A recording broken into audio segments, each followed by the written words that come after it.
fight, and Jemison ultimately fired in self-defense. Jones, age 28, was indicted by the same grand jury and arrested, but Jefferson County Bessemer Cutoff District Attorney Lanice O. Washington said yesterday that she will not pursue the case, reported by the Associated Press. From the Florida News Network, a Florida man has been sentenced to 30 years in federal prison for shooting and wounding a police officer after stealing a car. Court records show that 29-year-old Therese Colston was sentenced yesterday.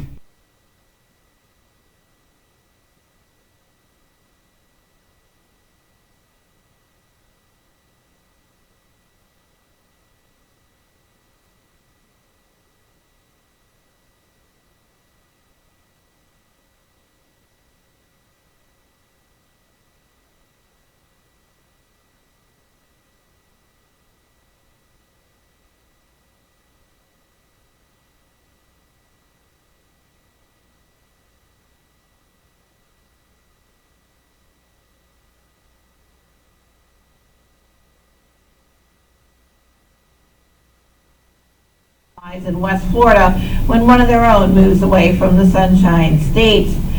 Florida Girls creator star Laura Chin says, "When I first moved to LA, I just casually tell people stories about growing up in Florida. People were so startled and shocked about some of the adventures that I'd get into growing up." Chin has been a writer on Fox's The Mick and grandfathered and guest stars in shows such as Happy Endings, but Florida Girls marks her first time both behind and in front of the camera. She said writers and actor friends were always talking about, like, someday you have to write your Florida show.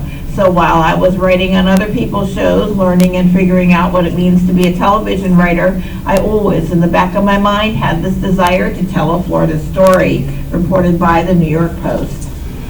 From the Orlando Sentinel, the Trump administration is sending migrant girls who have crossed the U.S.-Mexico border to a new Florida facility run by a nonprofit organization under a government grant. The teenage girls